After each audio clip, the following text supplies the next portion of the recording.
Patungkol muna tayo rito kay Xavier Lucero. Si Xavier Lucero, kung mapapansin nyo, ay nalasap na ang kanyang pro debut sa PBA para sa team ng Northport matapos makarecover sa nangyari sa kanyang major injury late in his UAAP career. Sa pinakitang debut game ni Lucero, mapapansin mong kala mo'y di nanggaling sa hindi malalang injury matapos ang ginawa nitong pag-ambag sa Northport kontra NLEX ng 13 points and 8 rebounds with 4 blocks sa kanyang debut. Bagamat natalo sila sa larong ito may kapansin-pansin sa katawan ngayon ni Xavier Lucero.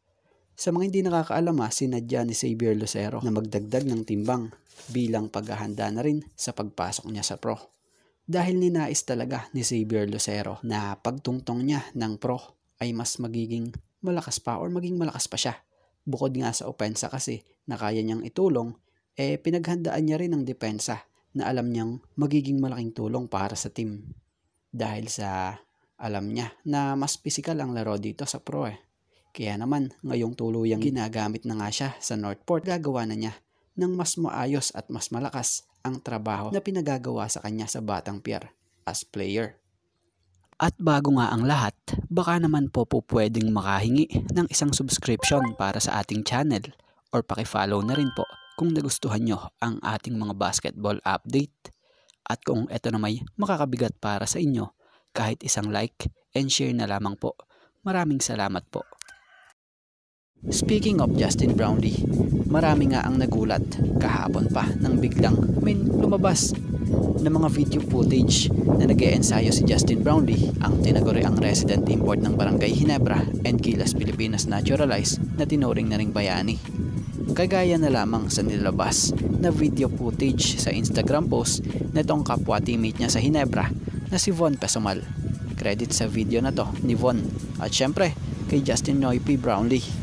Mapapansin mo sa video na nag-e-ensayo si Justin Brownlee, kung papansinin nyo ngayon ang katawan ni Justin Brownlee, mas fit siya ngayon at maligsi talaga kumpara sa dati niyang katawan.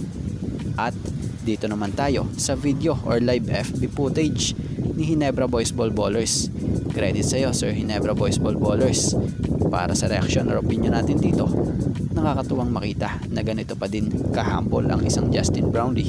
Biruin mo, mula noon hanggang ngayon, big time na talaga siya at sikat na siya, talaga namang down to earth pa rin talaga itong si Justin Brownlee. Nakakatuwa sa tao yung ganito. Kung tutusin, walang pro players sa kalaro ni JB dyan, pero ito't nakisali pa rin siya at nag-e-ensayo kalaro ng mga ball ballers ng Ginebra. Ngayon lang araw yan March 7, 2024 sa latest live FB nitong si Sir Ginebra Boys Ball Ballers. Credit po sa iyo idol. Nakakatuwang panoorin dahil nakikijoin talaga si JB at kita mo sa kanya ang humbleness. So mapunta naman tayo dito sa isa sa pinakamalaking tanong. Kung natatandaan nyo, after ng naging laro ng Gilas sa first window ng FIBA Asia Qualifiers, umuwi nga muli etong si Justin Brownlee sa US, na kung saan sa isa pa nga pong interview pa nga kay Coach Tim Cone na nabanggit naman ni Coach Tim Cone na may mga offer nga raw po kay JB overseas. Pero ito nga ang pinakamalaking question mark dyan o tanong, may napili na bang ligang paglalaroan si Justin Brownlee at saang bansa ito?